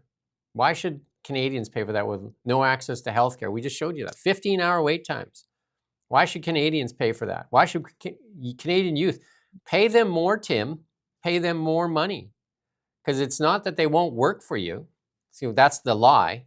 Well, we can't get Canadian youth to work in Tim Hortons. Pay more. If they won't work for 18, pay 19. If they won't work for 19, pay 20, 21, 22, 23. It's like an auction. At some point, they'll work for you. Why should Canadians pay for your need to have cheap labor? If you can't make it, close up. Why should Canadians wait 15 hours in a waiting room because Tim Hortons refuses to pay a decent wage and wants to access cheap labor? Tim? It also just doesn't make any sense, does it? Because it's not like fast food is like an absolute essential for Canadians. Like, you can understand that certain sectors of the economy might be subsidized because they're so essential. It's so necessary for the nation to prosper. And I don't think fast food is in that category. It's very, very, very strange. they basically used Canada's immigration department as their HR department, and they got away with it because they have powerful lobby groups. This is like almost criminal behavior. Somebody should start suing them, class action suit, for people that waited in waiting rooms because Tim Hortons flooded the country for their need for cheap labor. Stop going to Tim Hortons. Stop going till they decide that they're going to pay a fair wage and Canadians will work there. They don't need access to cheap labor. And Melanie Jolie's, is it her brother that owns in telecom? Which is, again, filled with cheap labor. In telecom, employs tons of temporary foreign workers. Conestoga College, 86%, I believe, 86% of the students, foreign students. And that guy was raking it in. 600 grand for a president of some backwoods college somewhere in Conestoga. No offense to Conestoga graduates, though. Somebody was watching the channel the other day and they were saying it used to be a much better college. Imagine that. Now it's just a money pit, a machine. And now they're whining. And then who paid the price when they had to cut the students, like cut temporary students? Who paid the price? The employees paid the price, not the president there who was raking it in, who was just slopping at the trough. Just slopping at the trough. Tax appeal should take about 120 days, may take years based on federal redefinition of time. This is the wheels of Ottawa grind slowly. The disclosure came in a Labour Board hearing for Canada Revenue Agency appeals officer demoted for working too slowly. Too slowly. The agency opposed expectations in terms of the amount of hours spent working on a file and how many days it should take depending on the complexity. Once you get a job with the government, man, it's almost like impossible to get fired. It's literally impossible. It stated employees were to have resolve regular, small, medium, mid-sized enterprise objections within 120 days. But they give 90 to 95% of the people get a bonus. And then one person that wasn't showing up for work at CRA, making $173,000 a year, wasn't showing up for work, complained she didn't get her bonus, and she got it anyway. Meanwhile, Canadians stand in line in record numbers at food banks and then are waiting there, and the Liberals are just, would you like a GST break for a few people, just a little GST check there, a couple $100. So that's what they have you on your knees, literally on your knees, begging for $200. You can buy yourself some subsidized Tims. Drive fear into your heart and have you on your knees. Is that the Canada you want? Does that sound like Canada? Is this the Canadian dream? Living in fear, on your knees, begging for $200? That's the leader that the CBC portrays is the best for Canada. That's the leader. The CBC is a propaganda machine. And they take $1.6 billion of your hard-earned tax money and use it against you.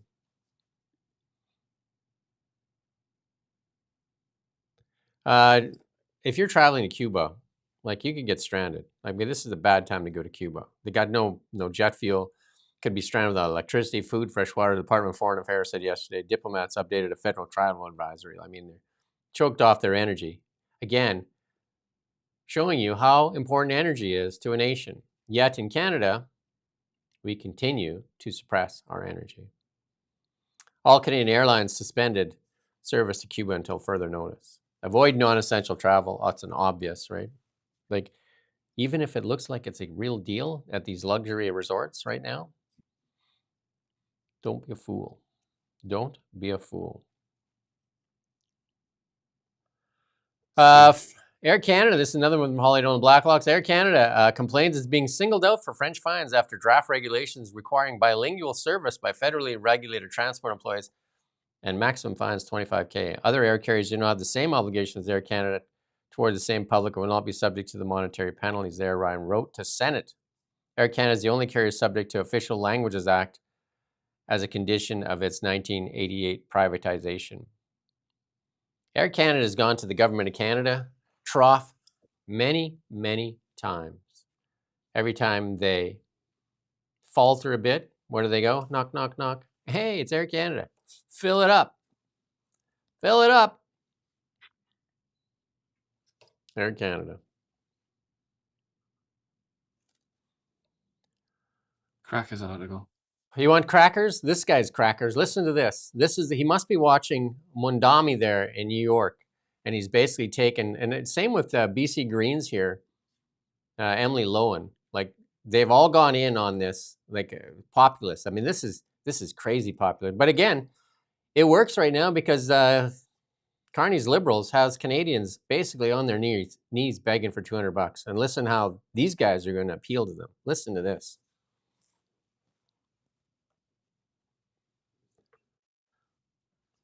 It's so good that he's been censored by Cuba and Castro. You got it?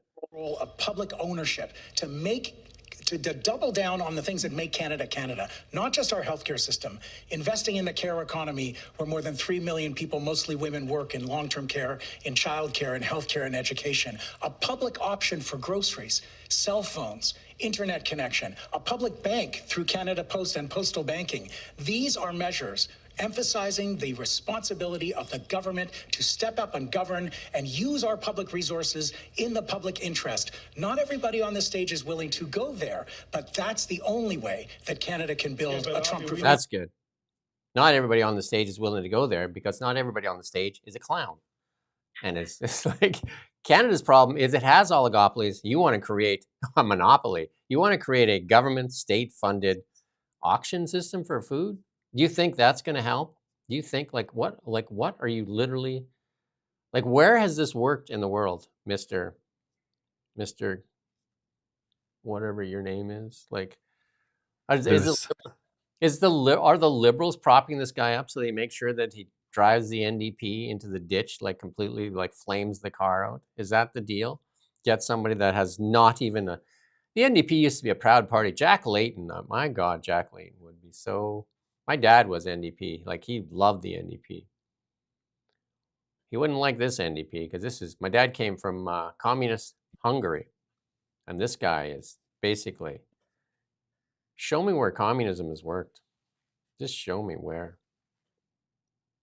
The thing when you ask that question, they tend to say, we don't like communism, of course. What we do like is the social democratic system in Scandinavia. They've been saying that now for decades. I've had so many debates, if you could call it that revolve around the Scandinavian model. But the problem with that is they don't know anything about Scandinavia. They don't know anything about how they run their societies. It's not at all like they might expect. It's not some kind of socialist paradise. You know, it's needless to say, it's nothing like they imagine it is. There is no success story that they can point to, really. I guess they just want to pioneer one. They want to create one out of thin air. The problem in Canada right now is the oligopolies. Like, we have a banking, we need to open up competition. Competition will make things, like, allow American grocers to come to Canada. Allow American telecom companies to come to Canada. Let Starlink operate. Allow cell phone companies, banks, grocery stores. There's a whole bunch of oligopolies here in Canada. And then get rid of the dairy cartel. That'll help. But instead, let's create more monopolies. So you're going to go to the store and bid on your food, an auction system? What are you going to do? Like, I'll pay $2 for that bread. And you got to line up behind you. A guy's like, I'll pay $2.50. It's just, well, if you've got, maybe if you have to earn social justice points by going to protests, by making your own trousers so that it doesn't emit CO2, that kind of thing. Like going on Facebook and writing something about, doing a land acknowledgement. That'll get you some points, and then you can spend those points on bread at the government grocery store. I wanted to show you this one because this is, again, Canada's the only G7 nation not to have any gold reserves, and I'm a fan of gold for a long time. And I worked in the resource sector as a mine site controller, and I believe our riches are beneath our feet, and we should get them out of the ground. Here's we get a little tour, and I don't know if you've seen this before. You don't get very many tours of England's, the Bank of England's gold vaults here. We're going to play a little clip of this little tour here. All the shiny stuff. I mean, security is strict all around the Bank of England, but it's a lot stricter in the vault area. So it's no phones and no cash, because we've also got note storage down here. Okay, no phones, no cash. No we have phones, to take no them. cash. Okay, Otherwise can we film the security process, or do we have to put cameras down? No, I don't think we'll have camera. I don't think they'll be keen on having cameras. Camera down for the time being. Yeah. Let's go. Well, I can't tell you how we got here, because that is not allowed. But here we are, and I'm slightly lost for words. It's unlike any other place that I have seen before.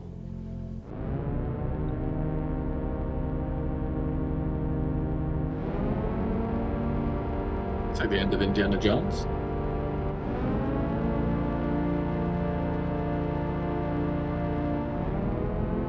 That's good. When you consider that each one of these bars, anywhere in the world. Very cool. Quite a lot of that's come from Canada as well, hasn't it? Because there's been huge increase in trade between Canada and the UK, and a lot of it's been. Canada has none of it. And one of the reasons that Canada's exports are still hanging up there right now, like still, like holding their head above water, is the price of gold and silver, which Canada exports because we don't have any. None. Because Tiff Macklin, he might qualify for Fool of the Century. Tiff. That chap there, by the way, for anyone that's interested, is the successor to Mark Carney. That's who the reporter was with. That was the governor. They don't let people. I mean, they don't let people into Fort Knox either. I mean, that's been a big fight. Elon Musk wants to get in there. They want to know how much actual gold is in there. I mean, this is unusual to let them have a look in there and let the people see that. Just have to watch Goldfinger. Goldfinger, there you go. That's Fort Knox, isn't it? At the end, that's about the closest you're going to get. By the way, somebody, Diggsy, our good chum Diggsy here, he said something really funny earlier, and I feel like it deserves to be read out. He said, "I was kicked out of a bar in Victoria because I tried to explain to a champagne socialist that Scandinavian countries are not socialist." You might be inclined to think that he's made that up, but because he said Victoria, he definitely didn't make that up. That definitely happened. Because that's the kind of thing that happens in Victoria, isn't it? Well, when we get some merchandise with the really big show, you probably get kicked out when you're wearing the hat too, Diggsy. So we're gonna get some. Don't go to Victoria with that merch. With the really big show. We're gonna have members only here at noon. We're gonna run a special. It's gonna be a 15-minute because it'll be our first one. We're gonna talk about what we're gonna talk about in the member section. Kind of give you a highlight. So if you're a member, great. And if you're a member, you don't have to be actually show up at 12, but you can communicate. We're actually going to converse more so with members as well. So if you want to join, you can join Thinking Canadian, and you can be part of that. You can watch it later as well. And then we're going to give you some ideas of what we're trying to do. And we do thank everybody that shows up here on a regular basis for sure. And if you could help us get this out to a larger audience, I mean, we've been growing and growing and growing, which is absolutely phenomenal. We need to support independent media, and not just us, support independent media and support independent media. All the Sam Coopers, Vaughn Palmers, all the people out there. And even the ones that work for organizations that still are independent thinking. And when I say independent media, the ones still independent thinking. Brian Lilly's, the people that still have their brain attached to their cortex, that still want to ask why. Nestle, Nestle has a plant in Hope there. They sell bottled water, selling off its ice cream business, including the London facility. Obviously, the unions are worried about that. And Doug Ford's probably going to have something to say because they just did almost a $50 million investment there just recently, right? So hopefully Doug Ford's not going to... You're going to pour the ice cream. He's going to go like this when it's like -20. He's like, damn thing. How do you get this out? Flip-flop Ford, he's going to show up there at the Nestle plant. I don't know.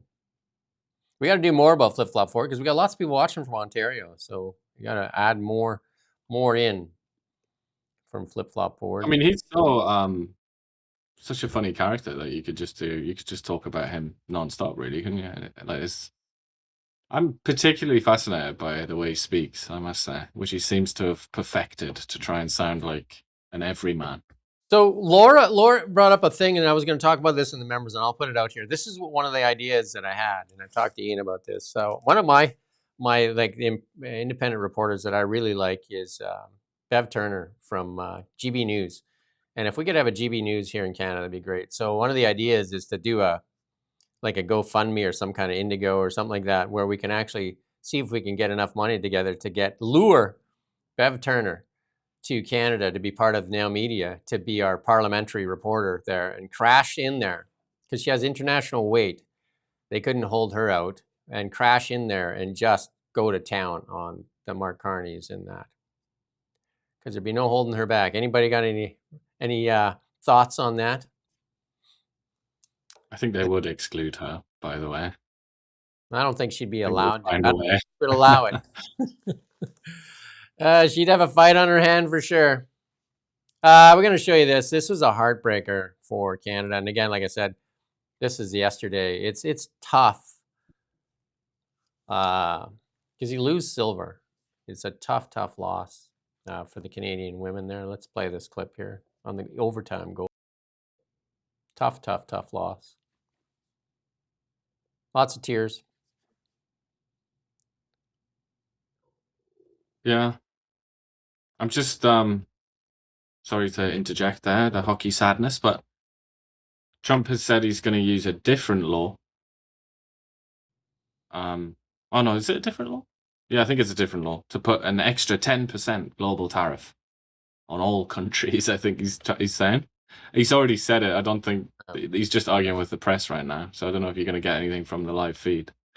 But he's also said that the tariffs that were in place already remain in place, and that the judgment didn't actually kill the tariff regime. So he's just kind of... We don't know. It didn't do what people think it did. We won't know. This will take a few days to play out. So yeah. Don't celebrate. Don't do anything. Just don't cry.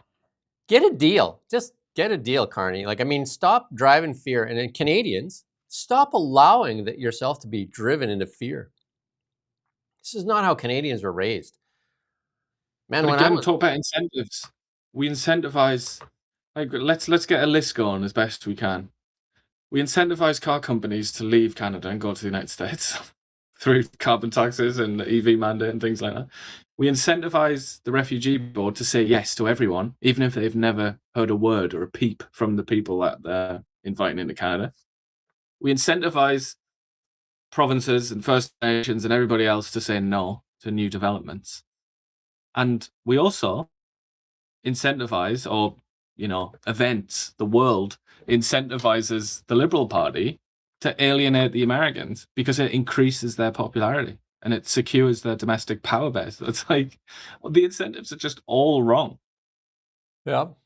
And CBC has to keep the Liberals in power so they can just keep their face stuck in the trough, in the bucket of sausage. Well, yeah, exactly.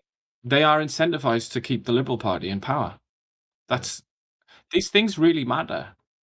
At the end of the day, we're not all that more complicated than animals, are we? And you can mess around with animals and you can create an incentive structure, an incentive environment where you make them do certain things. Like you can make a mouse go to a mousetrap by putting cheese on it.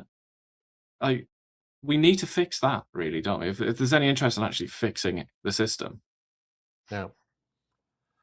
Thank you, Diana. She gifted a membership. Appreciate that as well. And like I said, we're going to come back at noon after we're done. We're almost done here. We're going to come back at noon in an hour, and just to do our first members only video for the people that want to be a thinking Canadian.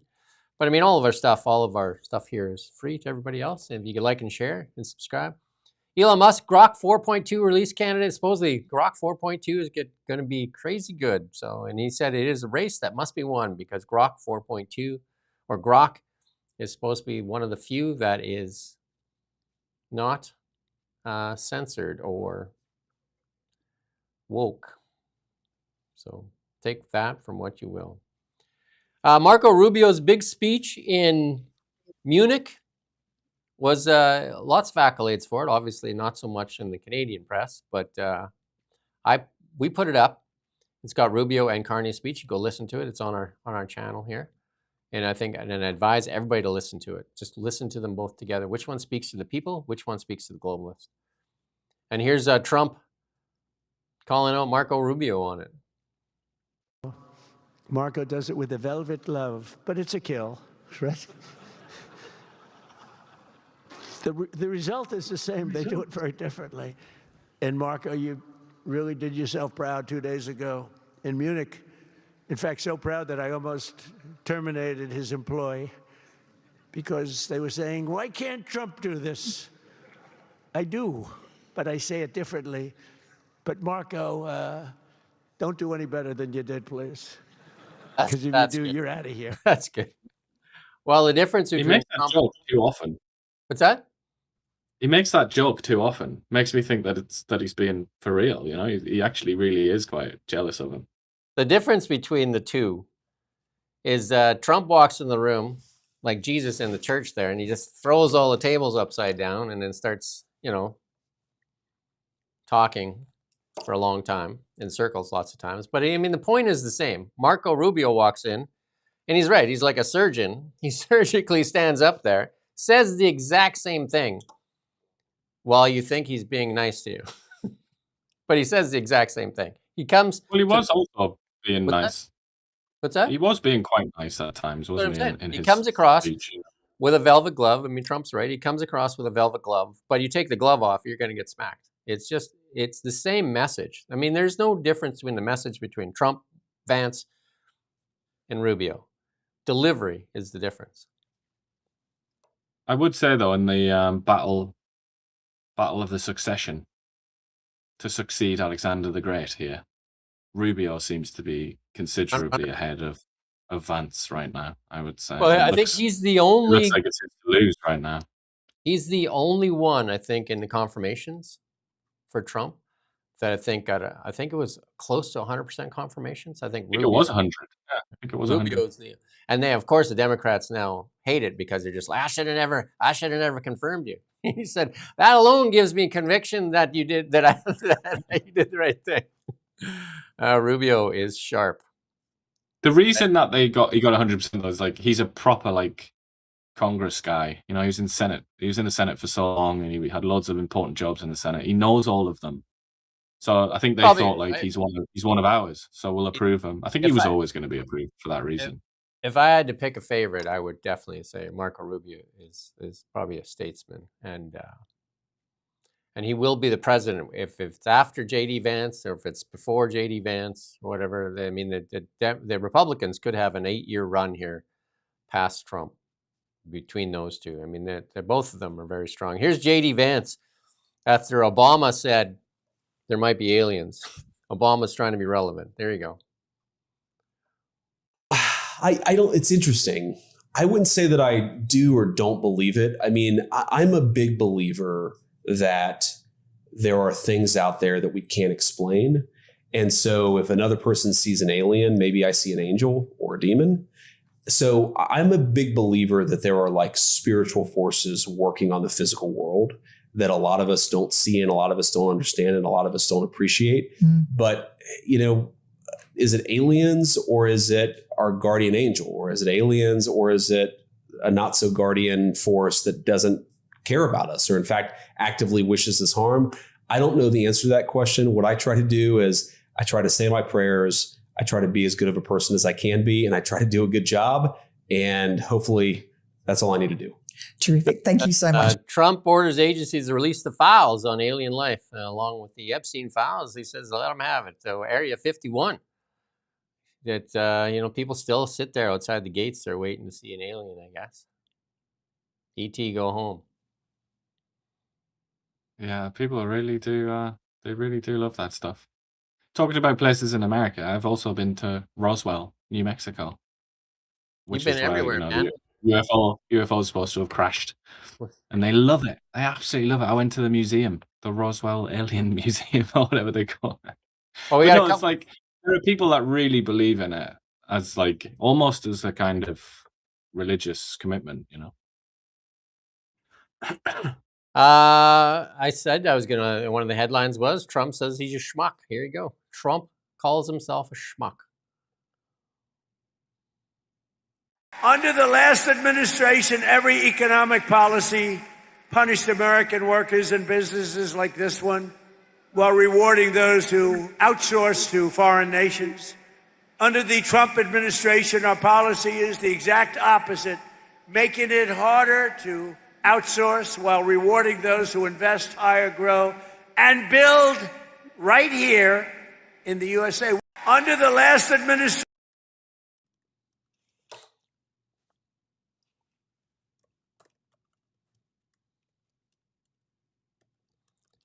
Did that get cut off?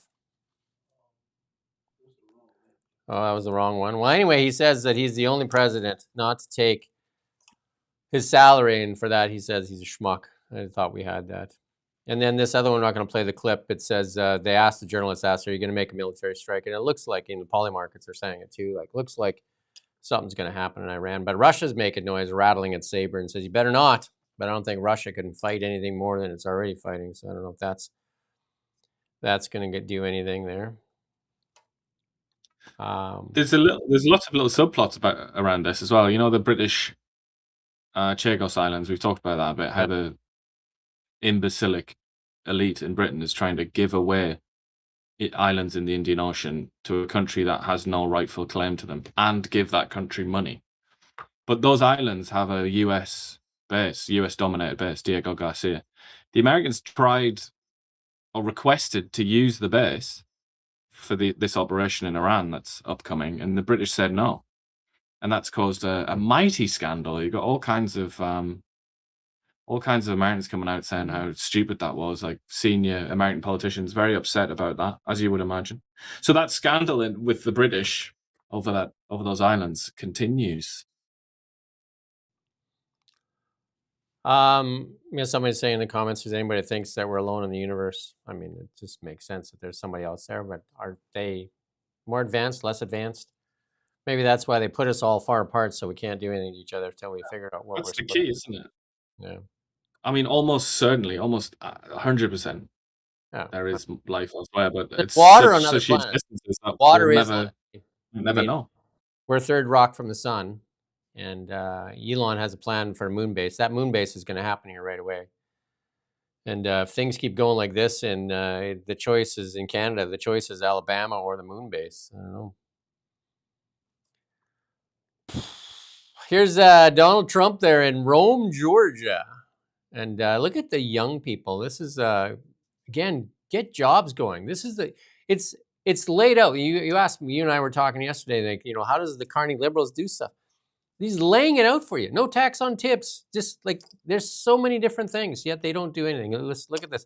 Maybe I've turned the sound off because there's a song in the background there, but oh, you don't have it? Anyway, it doesn't. Isn't this it right here? Or just different? Oh, yeah. Then how about this one? We'll do the Hungarian and the Argentinian goofing off here, like at the World Board of Peace. We got that? No link. Anyway, I don't know what's going on. How about this one with, again, if we had $1.6 billion, we'd have some links. What's that? Yeah, the Whoopi thing. There you go. You know how Whoopi and them, if you're in the Epstein files, you're definitely guilty. Turns out Whoopi's in the Epstein files. Whoops. Turns out Whoopi's in the Epstein files. And now they're just backpedaling. They're just like, well, you could be in there. Before, I don't know. I won't play these. These ladies are vile. And we don't need to play it. I don't want to, like, he's crazy. But, before, if you were even mentioned in there, like they went on Trump, if you were even mentioned in there, you were absolutely guilty. Turns out she's in there. And now she's saying, well, just because you're in there doesn't make you bad. Let's play this one here from this billionaire dude here, Les Wexner, on what his lawyer says to him after he answers some questions. So you got to listen quietly, though. Listen to this. And personal work for the Rothschild family in France. Well, specifically, I talked to Ellie de Rothschild, and so I mentioned that earlier. So he represented their whole family. So there had been a whole bunch of people. I mean, most of them I never would have met, but I knew Ellie. He would say, like, I'm providing financial advice to the founders of Google. I'm providing financial advice to Jeff Bezos.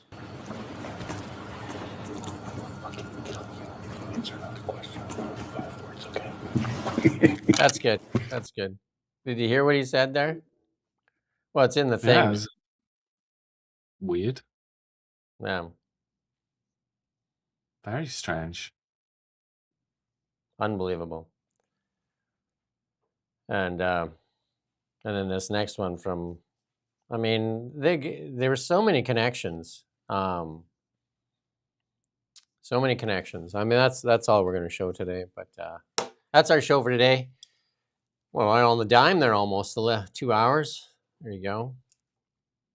That's our show for the week as well. But we'll be back for the members at noon. So if you're a member, come back, or you can come watch it later. But if you're a member, you know, any questions you have or any thoughts you have that you want to share, anything you want us to do on the show, guests you want us to have, that kind of stuff, that'd be great if you shared that.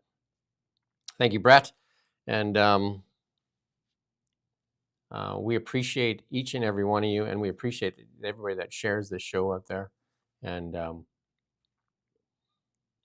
our promise to you is that we'll always report to you, the people, and we'll try to hold power accountable as much as we can. We're trying to get as many interviews as possible. We actually had somebody reach out to us yesterday from the Conservative Party and said, I want to be on your show. I'm just like, okay, that's better. You know what I mean? That's much better. But we've got to get the Liberals on too. We got the NDP, and you know, the Greens would be fun too. And then obviously, somebody says Alex Jones. I think that would be, we wouldn't get a word in if he was on. I think we should try to get Marco Rubio. That should be one of our things. Marco Rubio. And then if I had a pick, I would pick him out of that administration. We're going to try and get the ambassador, though. I think we've sent an email out to the ambassador, Hoekstra. We're going to try to get him on as well.